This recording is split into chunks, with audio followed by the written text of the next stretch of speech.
Salve família, é um novo episódio de Criative-se começando. Esse é um ambiente de espiritualidade, criatividade, liderança, acima de tudo. É um ambiente de se conectar com o Criador. Boas histórias nos inspiram, boas conversas nos levam para lugares novos. E eu espero que ao final dessa conversa você tenha encontrado novos lugares que Deus tem para você, para a sua vida, para a sua liderança. Eu quero lembrar você que uma semana depois que o nosso episódio sai, se você for lá no Spotify, se você for no link da descrição, você vai encontrar um guia da nossa conversa, as principais frases, os principais pontos. Isso pode ajudar você a fixar melhor o conteúdo, isso também vai te ajudar a ter um tempo de qualidade com grupos, talvez a sua equipe de liderança, sua equipe de trabalho, o seu grupo de célula, ou talvez um grupo de amigos que quer crescer naquele assunto. Você vai ter esse guia para uma boa discussão e crescimento com o conteúdo que você recebe aqui. É muito bom receber sua interação, sua curtida, seu comentário. Se você ainda não segue o nosso canal no Eleve, onde nós temos a playlist Criative-se, e você pode ser parte disso. E também deixa lá a sua avaliação no Spotify. Por que isso é importante? Por que a gente fica aqui falando, deixa seu comentário também, deixa sua curtida? Porque a sua interação é muito importante. A gente quer te ouvir, a gente quer construir com você. E também porque quando você faz isso, você está potencializando aonde essa mensagem pode chegar, aonde esse conteúdo chega. Então, se inspirou você, elevou você, interaja, compartilhe para que mais pessoas recebam. E também quero agradecer você, porque no relatório do Spotify agora de 2022, o Criative-se ficou entre os podcasts mais compartilhados do mundo. 1%, está entre 1% mais compartilhados do mundo. Glória. E hoje eu tenho um convidado de volta aqui. Let's bora. Come on. Come on. Vou falar aqui com o Gustavo Paiva. Quem foi assim chacoalhado, quem ficou extremamente tocado por Deus no último episódio do Gustavo Paiva, já comenta aí agora. Eu fui demais, fui muito abençoado naquela conversa. E tem que voltar, né? Quando é muito bom, tem que voltar. Fez um ano que você veio, Gustavo. Verdade. Agora a gente veio cedo, né? Agora a gente veio cedo. Você vai ver que a cadência da conversa vai ser diferente. Porque a gente está aqui bem mais cedo, pela manhã. Mas estou feliz de estar aqui. Obrigado pelo convite, Marco. Alegria estar falando com vocês novamente. Foi bem especial a última. Inclusive, eu fiz vários cortes dela e postei no meu Instagram. Que legal, que legal. Eu vi. E foi bom que quando a gente faz alguns cortes e coloca, aí você fez outros também, aí constantemente renovava aquele conteúdo. Foi muito especial. E acho que você, assim, não deu para fazer todos os cortes de conteúdos, destaques que aquela conversa teve, porque teve muita coisa. Foi bem rica, né? Foi muito rico, muito rico. E se a gente começar falando aqui sobre o que Deus tem falado com você ultimamente, o que você poderia compartilhar com a gente? Então, eu acredito de verdade que eu não sei se com você funciona assim, mas parece que Deus vai falando, encaixando as peças, né? Vai falando uma coisa aqui, você se junta com outra e de repente você consegue ver toda uma imagem formada, né? Ontem eu tive uma sensação dessa, que eu vi um outro texto e falei, cara, isso se encaixa com aquilo, como Deus faz, né? Vai encaixando. Muitas vezes a revelação de Deus não é um túnel de luz, né? É uma lâmpada para o próximo passo. Aí você dá o próximo passo, acende a luz para o próximo passo e de repente você começa a entender as coisas, né? Você anda um pouco tateando assim, né? Com uma única palavra, mas ela basta para aquele momento. Mas uma coisa que Deus já vinha falando comigo há um tempo e faz muito mais sentido hoje é sobre a unidade do corpo. E sobre o poder de estar sentado em uma mesa e o poder de não estar construindo apenas um ministério, mas estar formando uma família. Uau. Tem muita gente que está fazendo ministério, tem outros que estão formando família. E eu acho que o objetivo de tudo não é simplesmente fazer um ministério, é construir uma família. A coisa mais parecida com o céu talvez seja uma família, né? O desejo de Deus foi construir essa família. Deus começou o tempo do homem na terra fazendo uma família. E o final de tudo vai ser a última imagem que o mundo vai ter da igreja, que é uma noiva esperando para um relacionamento, para construir uma família, né? Para estabelecer uma família. Isso é possível através da unidade do corpo. E entender e achar o irmão. Esses dias mesmo o Senhor me falou, teu futuro não está olhando para frente, não está em olhar para frente, está em olhar para o lado. Quando você acha alguém, você acha o futuro. Quando Deus vai abrir a porta para o teu futuro, Deus te dá uma pessoa. Quando Deus vai fechar a porta de algo que Ele não quer, Ele tira uma pessoa, né? Faz muito sentido. Então, pessoas têm a ver com o nosso futuro, com o nosso presente e até com o nosso passado, né? As maiores decepções que eu tive na vida foi com pessoas. Mas os maiores sucessos e avanços que eu tive também foi o Senhor me trazendo pessoas, né? E então, o relacionamento ele importa muito para a construção de uma vida cristã e de uma comunidade, né? E eu vejo que uma coisa que a gente precisa entender esses dias é que Deus quer trazer uma unidade do corpo de Cristo. E parece totalmente antagônico a todo o espírito que está sobre os céus da nossa nação nessa hora e nesse momento, né? É verdade. Então, a gente está vivendo um tempo de partidarismo, polarização, de afastar e não de unir, né? Mas eu creio que o chamado de Deus para esse avivamento que Ele tem falado e que Ele vem construindo esse avivamento tem a ver com a unidade do corpo, né? Você pega a oração sacerdotal de Jesus. A oração sacerdotal de Jesus fala, olha, no dia que eles forem um, o mundo vai reconhecer quem eu sou. Então, parte desse reconhecimento de Jesus para o mundo vem pela unidade do corpo. Então, é o que Jesus tem falado comigo esses dias. Uau! E eu acredito que o processo disso vem muito sobre alguns textos. Posso citar aqui? Claro. Vamos lá. Efésios capítulo 4 fala para a gente preservar a unidade do Espírito no vínculo da paz. Né? E é interessante que lá fala, façam esforço, né? Façam esforço. Ou seja, não é automático, não vem de graça. É isso. Esforço requer perseverança. Né? Então, não é pega e larga. A gente tem que acabar com essa geração 15 segundos, né? 15 segundos rola o feed, 15 segundos rola o feed, né? Então, é uma coisa que se esforça, que se aprofunda, que cria raízes, né? E a Bíblia fala, em todo tempo amo um amigo, e na hora da dor nasce um irmão. O que transforma amigo em irmão, amigo em família, é uma caminhada de vale de dor. Aí você sai de amigo e vira irmão, vira família. Então, voltando a Efésios capítulo 4. Então, Efésios capítulo 4 fala isso. E ele fala, porque vocês foram batizados em um único batismo. Então, quando você fala de unidade, você não está falando de um movimento para uma unidade. Você não está falando de uma conferência para a unidade. Você não está dizendo, Efésios 4 não está dizendo que a unidade está baseada em um ajuntamento, mas a unidade está baseada em um batismo de Espírito. Que 1 Coríntios 12 fala que esse batismo não é o batismo de João, mas é realmente o batismo do Espírito, é você cheio do Espírito. E aí a gente pode tirar algumas lições disso. A primeira é, se o Espírito Santo decidiu ter unidade com o meu irmão, quem sou eu para não ter? Se o Espírito Santo encheu o meu irmão, quem sou eu para não ter? Então, muitas vezes a gente começa a ser seletivo na nossa unidade, né? Sendo que o Espírito não é. Que pergunta para ecoar dentro da gente com força. Né? Quando você tiver dificuldade com alguém, lembra que faz esse caminho, né? Se o Espírito Santo decidiu encher ele, decidiu ter unidade com ele, imagina quem sou eu? Quem sou eu? Né? Eu sou o crivo agora para dizer que ele não pode ser, que ele não é. E aí a gente volta para outra coisa. Se o Espírito Santo decidiu ter unidade com a igreja, com o corpo, quem sou eu para não ter?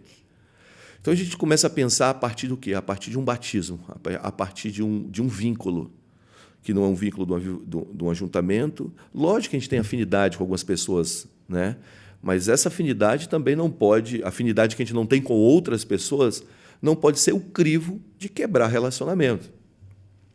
Então, unidade do corpo tem muito mais a ver com o entendimento que todos nós somos cheios do Espírito. E aí você começa a achar as pessoas não apenas por um nível emocional. Você acha as pessoas pelo Espírito. Então, você está conversando, muitas vezes o pensamento é diferente, mas o Espírito é mesmo. Então, não tem a ver apenas com uma linha de raciocínio ou uma linha de teológica. Lógico que cada um pode ter o seu segmento teológico. Mas, quando a gente senta na mesa, o que está nos ligando não é simplesmente um pensamento teológico ou um raciocínio partidarista, mas é um vínculo do Espírito. E aí esse vínculo do Espírito precisa ser perseverado, como você falou, porque o pensamento muitas vezes é diferente, para que haja uma unidade do corpo, para que Cristo seja revelado ao mundo. Eu acho que esse é um caminho que Deus está trazendo. Se deixar só para assim, a ligação afetiva e emocional, isso é tão traiçoeiro, né? Você falou, a ligação não é apenas emocional, é algo que vem do espírito. Aí muda tudo. Muda tudo. Muda tudo. E aí você começa o quê? Aí você começa a achar pessoas que você não achava antes. Aí você começa a sentar na mesa dos diferentes. Aí você começa a ter relacionamento não apenas pelos iguais. Apesar de você ter afinidade com o grupo, você não está se excluindo de sentar na mesa, que é a mesa diferente. E isso gera o quê? Gera o famoso rolê aleatório, né? A gente começa a ser chamado como o cara do rolê aleatório, né? Um dia a gente está sentado com um grego, um dia a gente está sentado com um judeu, outro dia a gente está sentado com, sei lá, com um romano, e está tudo bem. Por quê? Porque o que está nos ligando, como diz o próprio Efésios capítulo 2, já não existe mais judeus nem gregos, é o vínculo do Espírito, né? É o batismo do Espírito. E aí isso me faz lembrar o que eu disse aqui ontem, quando eu pregava, que Ezequiel, capítulo 37, ele fala sobre o Vale dos Ossos Secos. E no Vale dos Ossos Secos você vai ver o Deus pegando um profeta, colocando no meio do vale e falando para ele profetizar. E o que levou o profeta para o meio do vale? A mão do Senhor e o Espírito. O texto diz, no versículo 1. E aí Deus fala, profetiza. E quando ele profetiza, o que acontece? Um barulho. E o barulho era o quê? Era os ossos tentando se achar. Então, esse osso estava tentando achar esse osso, que estava tentando achar esse osso. Esse osso não estava tentando achar outro osso igual. Quase não sai. Esse osso estava tentando achar um osso diferente para formar. Outro osso igual. Boa. Então, esse osso estava tentando achar um osso diferente para formar um corpo. Mas era o barulho dos ossos diferentes tentando se achar. Quem suportar o barulho dos diferentes tentando se achar, um dia vai ter um exército. Então, muitas vezes a gente fala, Deus nos dá um povo, nos dá um exército, nos dá uma igreja forte. Então, suporte o barulho dos diferentes. Olha essa aí. Quem suportar o barulho dos diferentes, um dia vai ter um exército. Eu acabei de ler um livro de criatividade, um artigo de criatividade, e ele estava falando que o autor estava dizendo que os lugares mais criativos do mundo antigo era o lugar onde eram cidades portuárias, ou cidades que recebiam pessoas de várias nações ou várias etnias diferentes. Por quê? Porque havia o debate do diferente. E aí a propriedade intelectual, artística, era mais apurada, ela era misturada, então surgia coisas novas, né? Então você juntava uma coisa com outra aqui, bum! Havia um boom artístico, um boom criativo acontecendo. Então, grande parte da nossa falta de criatividade, talvez... Isolamento. É o isolamento. Isolamento com o céu, isolamento assim, ausência de céu e ausência de pessoas. Quanto mais diversificada for a sua equipe, quanto mais diversificado for o seu grupo, mais coisas novas vão nascer, porque ideias querem se recombinar, ideias querem se fundir, ideias elas se relacionam numa teia, e se fica muito uniforme, fica muito uma coisa só, fica, além de ficar chato, né? Não, fica entediante, não surge nada novo, vai ficar sempre a mesma coisa. Faz todo sentido. E o mundo não foi feito para ser igual. Se você pega mão humana numa plantação, você vê tudo igualzinho. Então, tudo que tem mão humana tem meio que uma construção de padrão. Aí você pega tudo enfileirado. Quadriculado. Aí você pega uma plantação de Deus, que é uma floresta. As estrelas. Tudo tentando se encontrar, né? Então você pega tudo, aquela biodiversidade, todo mundo tentando se achar, né? E leva tempo. Para uma árvore dar a curva na outra, não é assim. Leva tempo. Então, a unidade leva tempo. Se você quer se encaixar, não é uma coisa que... Existe uma unidade por uniformidade, né? Por pensamento igual. Eu chamo isso de unidade de Babel. Babel tem uma unidade, né? Mas não é unidade pelo espírito. É unidade pelo esforço humano. Nós vamos fazer uma torre, nós vamos tocar o céu, nós. A unidade pelo espírito, ela é uma unidade que leva tempo, não é uma coisa no estralar de dedo. As árvores vão se achando e vão se formando, e não é algo uniforme. E é interessante assim, uma vez eu vi aquelas coisas da National Geographic lá, né, aqueles documentários, e aí ele mostrava assim, quando um peixe deixou de existir num lago. E aí, porque aquele peixe deixou de existir no lago, o pássaro que comia aquele peixe passou de vir para aquele lago. Só que aquele pássaro, ele trazia nas fezes dele a semente de uma árvore. Olha isso. E aí, uma árvore deixou de existir. E aí, porque a árvore deixou de existir, ele vai mostrando como, assim, em 40 anos, aquele lugar se tornou totalmente diferente. Perdeu vida, perdeu chuva, perdeu uma série de coisas por causa de um peixe. Olha isso. Às vezes um elemento, às vezes uma pessoa, às vezes uma influência diferente influencia completamente um ecossistema, no ecossistema. A vida que está naquele lugar. Né? É isso aí. Você pensa, olha, 2 iguais não formam um terceiro. Uhum. Então, a ordem de Deus é cresça e multiplique. Como a multiplicação se dá? Pela unidade dos diferentes. Quem tem unidade dos iguais pode ter o presente. Mas quem tem unidade dos diferentes tem um futuro. Porque a multiplicação está na unidade de 2 diferentes. Você pega um homem com um homem, produz um terceiro? Não produz. Uma mulher com uma mulher, produz um terceiro? Não produz. A unidade dos iguais não produz o futuro. O futuro é produzido quando a gente... A uniformidade é estéril. A uniformidade é estéril. Quando a gente junta 2 diferentes, a gente produz o futuro. Nós entramos no cumprimento da palavra, ou entramos no espírito da palavra, se assim pode se dizer, de multiplicar. Então, a multiplicação ela está ligada diretamente à junção dos diferentes. E, de alguma maneira, o espírito desse tempo não é um espírito que promove a unidade, é um espírito que rouba a unidade. É verdade. E nós, como igreja, nós somos um contrafluxo a tudo que está fluindo. Nós somos uma contracultura.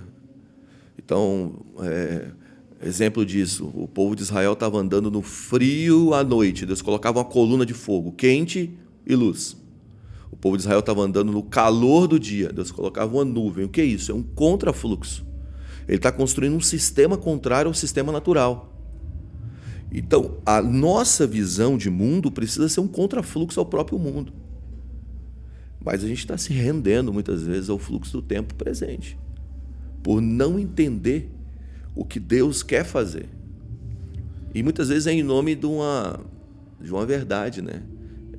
Uma pseudo-verdade, porque a gente acha algo para justificar isso. Mas, volto a repetir, tem como se fazer, tem como se defender a própria fé cristã sem quebrar o vínculo da unidade entre irmãos. E é isso que a gente precisa hoje.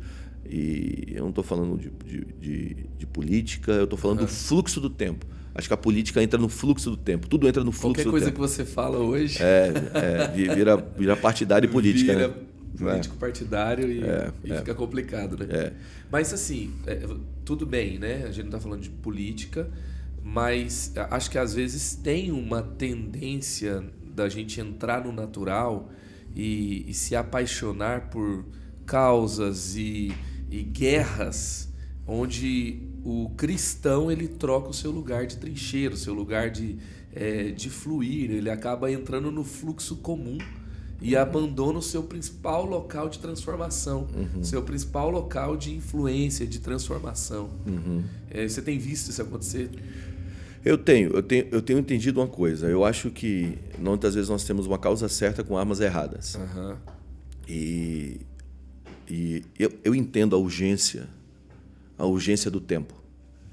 E, de alguma maneira, a urgência do tempo nos leva a viver pela força, né?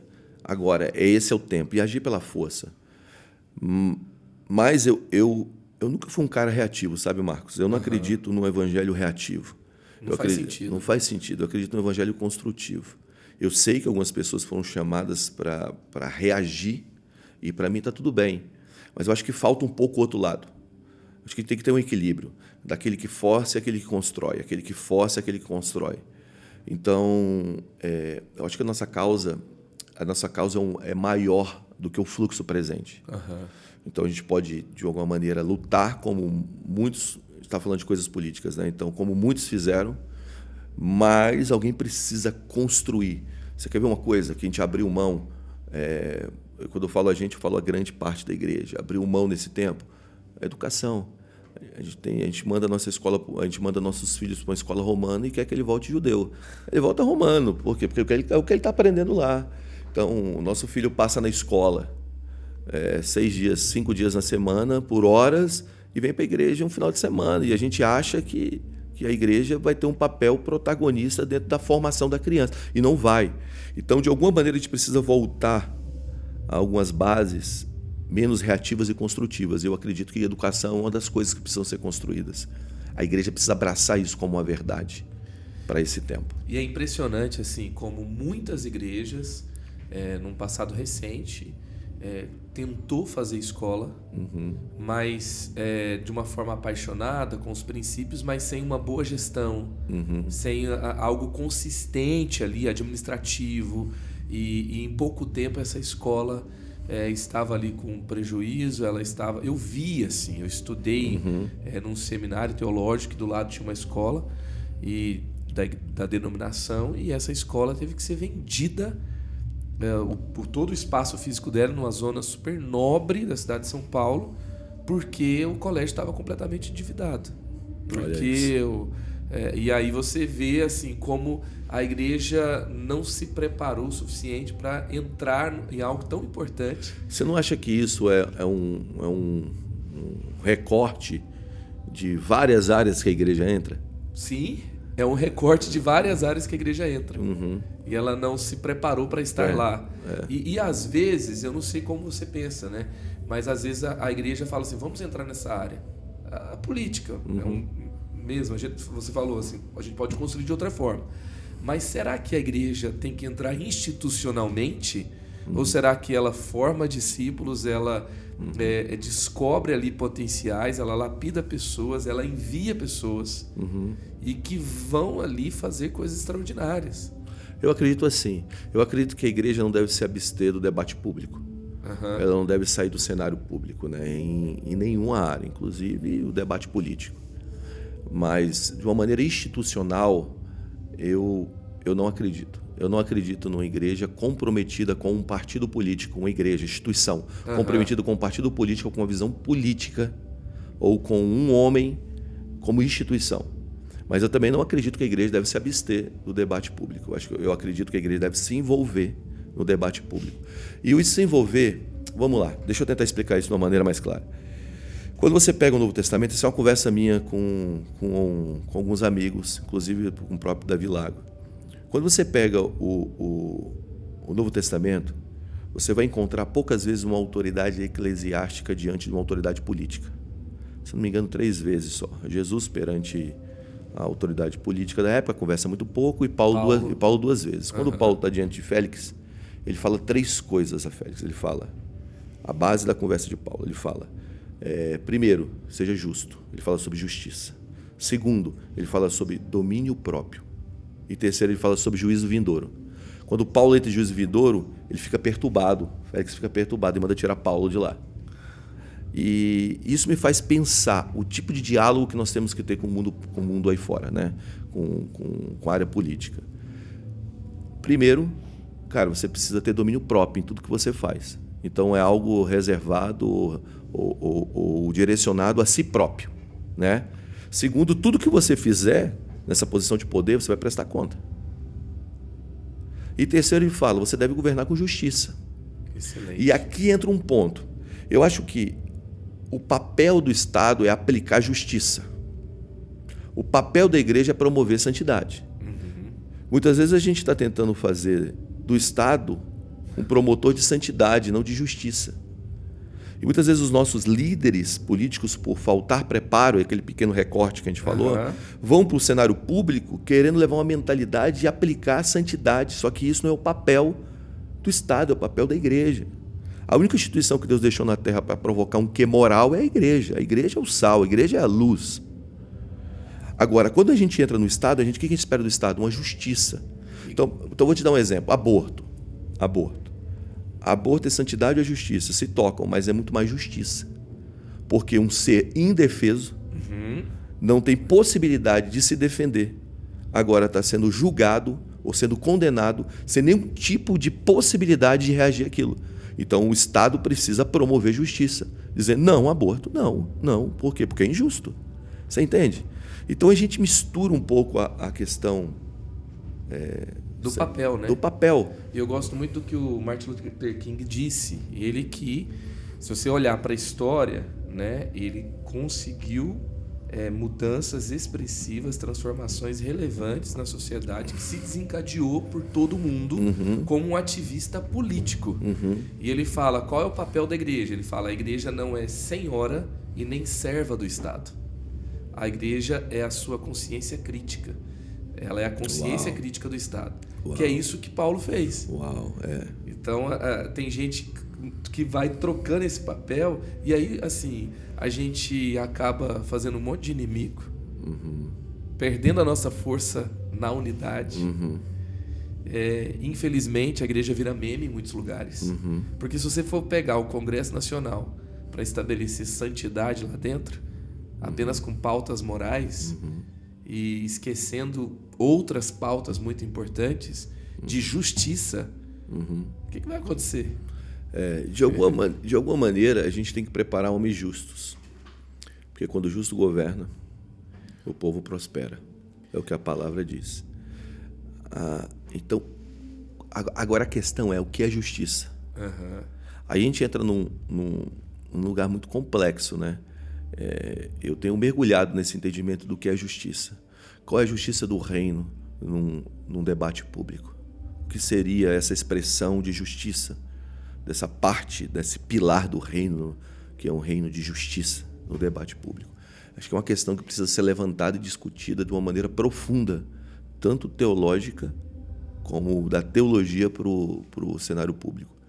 E aí deixo aí para os meus amigos teólogos aí me ajudarem, ou nos ajudarem a pensar sobre isso.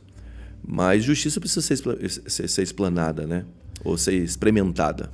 E se a igreja cumprir o papel dela, ela vai ter um efeito, ela vai ter um resultado, que ao longo do tempo a santidade vai se expressar na justiça, que vai ser em outro nível, em qualquer ambiente político, em transformação, em empreendedorismo, que vai ser em outro nível, a educação que vai ser também o melhor tipo de educação a partir do papel da igreja sendo exercido, gerando discípulos extraordinários.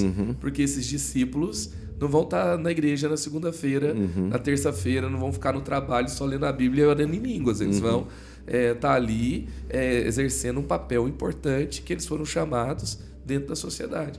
Agora, se a igreja abandonar esse lugar, ninguém vai fazer o que só ela faz. E aí você entra em outra questão. Que quando essa mensagem das esferas, a gente vem pregando ela junto com um grupo de pessoas há mais de uma década.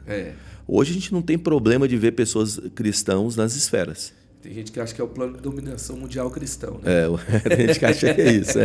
E não tem nada a ver com dominação, tem a ver com serviço. Né? Tem a ver com amor e serviço. Amor e serviço. Então você vai para um lugar para poder servir.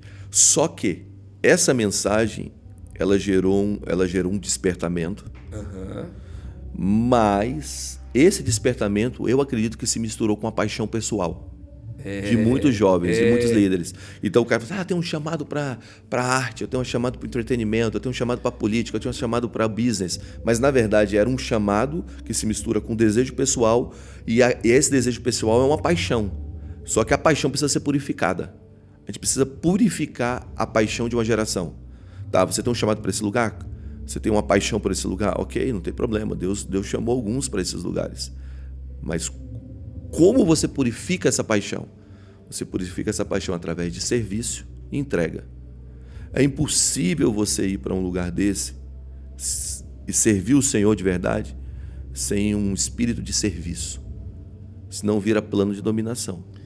O mundo não precisa de mais um líder centrado em si mesmo. É isso aí. Não é? Eu acho que uma das principais missões que nós temos como igreja é discipular a vocação.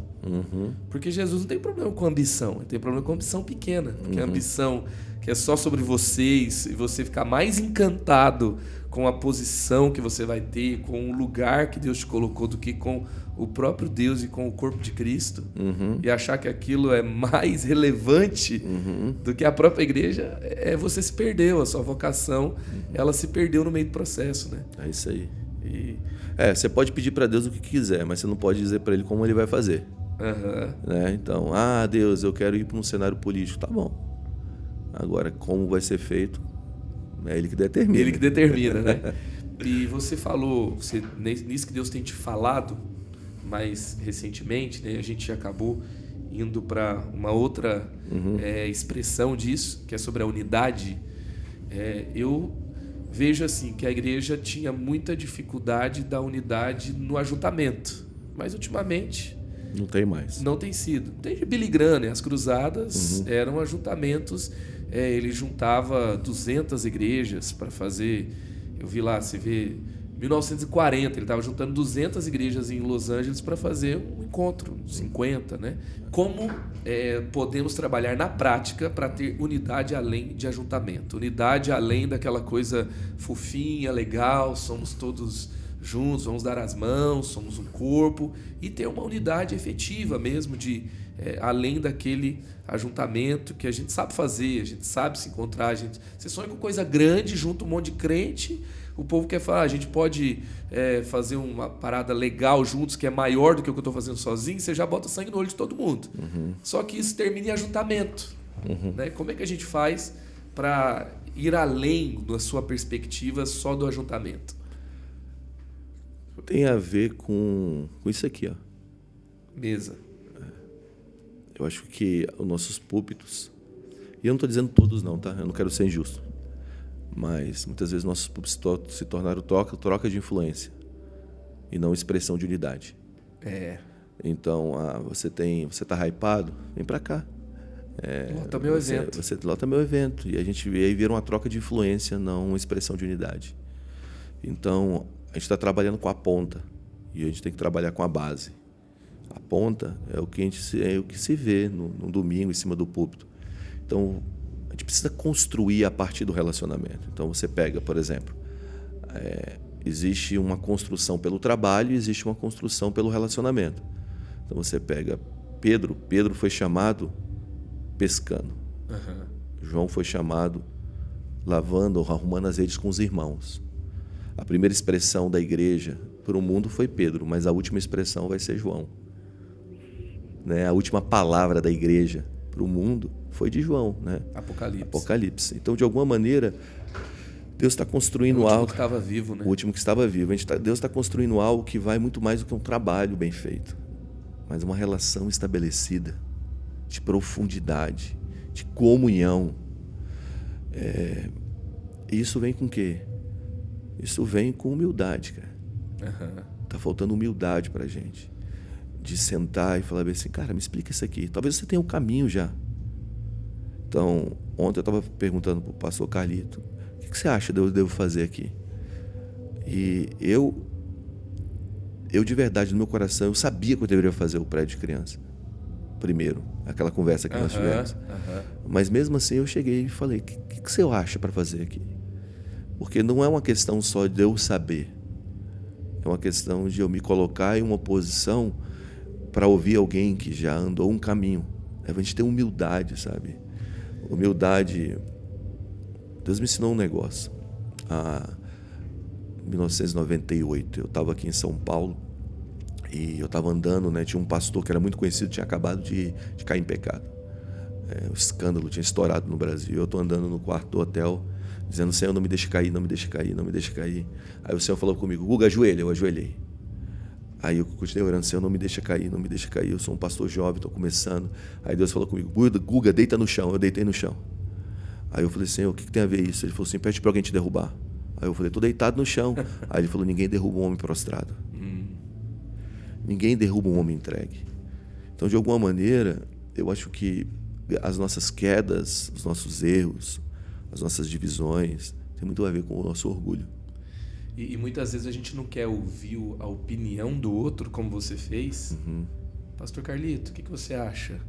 Minha igreja está aqui, tenho esse espaço, Deus nos deu, poderia fazer isso, poderia fazer aquilo, mas acho que isso aqui...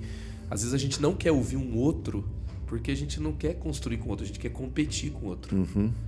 A gente é movido pelo que o Instagram mostra, né? Se ele fez uma parada muito louca lá, eu não vou celebrar, eu vou pensar como é que eu vou fazer uma parada melhor. E aí a gente vai dividindo tudo e vira um desfile de realizações para outros verem, e isso não tem nada a ver com o reino de Deus. Nada. Humildade. A gente precisa de humildade. Para isso aqui funcionar, precisa de humildade. Porque assim, eu posso estar numa mesa, mas não para me conectar, não para aprender, não para construir, mas para desfilar minhas realizações para os outros. Eu fiz um movimento há uns anos atrás que foi desacelerar do hype, sabe? Eu ia te perguntar isso. E foi proposital. Tipo, as maiores conferências, os maiores eventos, o tempo inteiro. E tudo isso é muito legal, tá? Não estou criticando não, Marcos. Tem momento para tudo e tem o porquê, né? Mas eu fiz... Sim, o que você entregou para a nação nas conferências dos Builders, as conferências de nova geração, o que você entregou de legado, de visão para como trabalhar com a nova geração e como você discipulou muitos influenciadores. Ainda faz isso, né? Uhum. É inegável ver o legado de tudo isso e ver como Deus tem te usado em tudo isso, né? Então não precisa nem explicar o valor de tudo isso. Eu dei uma desacelerada proposital. Por quê? Porque eu estava sentindo que eu precisava dar uma peneirada em tudo. Em mim próprio, primeiro. Reavaliar todos os meus interesses, reavaliar o meu coração. E eu recebi uma média de 60, 70, eu tinha meses que 80 convites por semana. Uma coisa louca, né? Isso tem um outro diagnóstico, né? Tem como a gente fala sobre esse diagnóstico, né? De um problema. Tem um problema aqui. E aí quando eu desacelerei, voltei para a igreja local, eu provei amizades, relacionamentos, tudo. Eu parei de fazer tudo, né? As salas verdes estavam me esgotando. Porque as salas verdes eram, o que você pensa de fulano? O que você acha de Beltrano? Eu não penso nada. Eu estou aqui para poder servir a igreja, Bolsonaro. né? Lula Bolsonaro. Não sei, as conversas eram sempre voltadas a terceiros. Não eram bíblicas, não eram voltadas ao reino de Deus, assim. O cara fez, está em pecado, não sei o quê, sabe o que aconteceu? Era só isso. E aí, eu falando mal de alguém, fui cansando também. Aí fui desacelerando. Deus. Denúncia profética. Não é profética. E aí eu fui cansando, assim, e aí eu voltei para dentro da igreja, foi maravilhoso. E uma coisa que eu percebi é que, naturalmente, os relacionamentos foram peneirados. Eu vi que era muito mais, é isso que eu estava te falando, por troca de influência do que realmente por relacionamento. Então, não é eu vou lá no teu evento, na tua igreja, ou seja lá o que for, porque a gente tem um relacionamento. Porque a gente está construindo algo de família. A gente está construindo algo para o reino. Não. Eu vou porque existe uma influência. E depois de tudo isso, eu dei uns passos para trás, eu consegui ver algumas coisas muito claras, assim. Sabe quando você está pintando um quadro? Você está pintando um quadro, a coisa mais sadia é dar dois passos para trás para você ter uma visão macro do que você está pintando. Então foi isso que aconteceu. Ano que vem a gente está voltando, eu estava falando isso para você, ano que vem a gente está voltando para o Brasil, né? Vamos pisar fundo novamente, com nova geração e tal.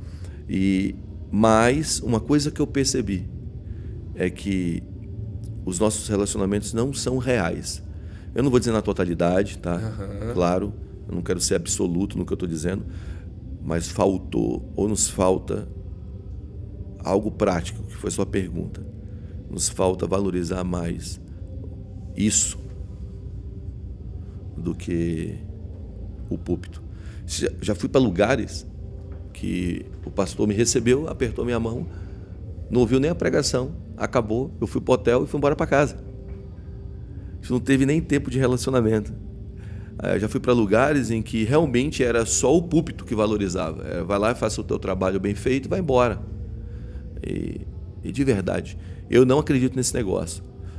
Eu não acredito em púlpito, expressão de púlpito sem expressão de relacionamento, mesa, comunhão, partir o pão. Então, mas nesse tempo também eu fiz outros bons amigos. E eu tenho alguns amigos que vêm daquele outro tempo, né? Eu tenho amigos de longa jornada, né? Que estamos construindo ministérios há 10 anos, 15 anos juntos, que por mais que a gente não esteja no púlpito juntos, as pessoas não vejam a gente no púlpito junto, a gente continua sendo bons amigos. E é isso que eu valorizo, sabe? Eu não quero ir pregar na conferência do cara, eu não quero ir pregar... Eu tenho um púlpito todo sábado, todo domingo, todo dia na igreja local. Não é o pregar, é a comunhão. Eu acho que a gente tem que voltar a valorizar isso. E o que a gente pode construir junto, né? É isso. Ficou aí a denúncia profética, gente. Sentou na sala verde, falou mal de um monte de gente, aí depois faz uma selfie ao redor da mesa e coloca lá na legenda: o avivamento acontece ao redor das mesas. Que tempo de mesa incrível!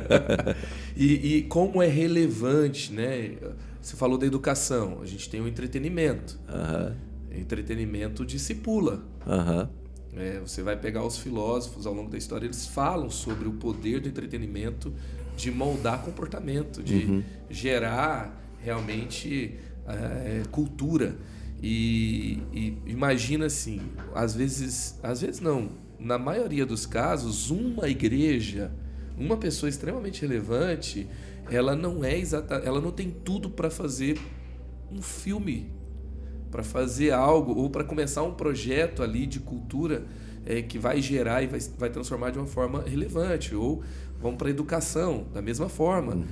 Se eu vou abrir uma escola hoje, a escola, o Colégio Inspire que nós abrimos, que está aí com menos de 10 anos, 900 alunos, muita gente não cristã, com princípios claros, formando, discipulando famílias e com ensino de alta qualidade, que está nos colégios top da cidade, porém 30% mais barato, porque não é uma instituição lucrativa, é uma instituição filantrópica, então não é gratuito, mas não está no mesmo preço do que a cidade oferece no mesmo nível. E quando a gente foi abrir, o que a gente fez? A gente rodou o Brasil. A gente conversou com muitas pessoas, a gente sentou em mesas ao redor do mundo, a gente aprendeu com acertos e com os erros. Por que as escolas de muito sucesso do passado deram errado? Então, aonde eles erraram? Isso moldou a nossa administração, moldou a nossa gestão, mudamos os sistemas de ensino no meio do caminho, porque a gente aprendeu com outras pessoas. Às vezes eu posso construir junto, porque eu vou somar o recurso, eu vou somar know-how, eu vou juntar mesmo esforços, às vezes porque eu vou aprender com outro. E nessas mesas surgiu, você tem que falar com fulano. E um profissional foi encontrado por causa da conexão do outro. E isso foi crescendo. E agora a gente está com a nossa faculdade cristã da cidade. Uau. E a faculdade cristã da cidade, ela começou com um curso mais menosprezado das faculdades particulares. Qual que é o curso mais menosprezado das faculdades particulares? Pedagogia. Aí quem abraça? O sistema público. E aí como que eles vão moldar? Os interesses lá, que você já sabe, as pautas que são interessantes para eles. E aí, então, por que as faculdades particulares abandonaram esse curso? Porque ele não é lucrativo. Por que as faculdades cristãs abandonaram esse curso? E vão só para o EAD, não tem presencial mais nas faculdades particulares? Porque não dá resultado financeiro. Agora, uma igreja, ela deveria abandonar um curso de jeito porque não dá resultado financeiro? Ou ela tem que olhar e falar assim, eu vou formar os professores da cidade, vou formar os professores do Brasil, e eu vou aqui dentro... Quanto vale isso? E quanto de recurso do reino pode ser investido nisso?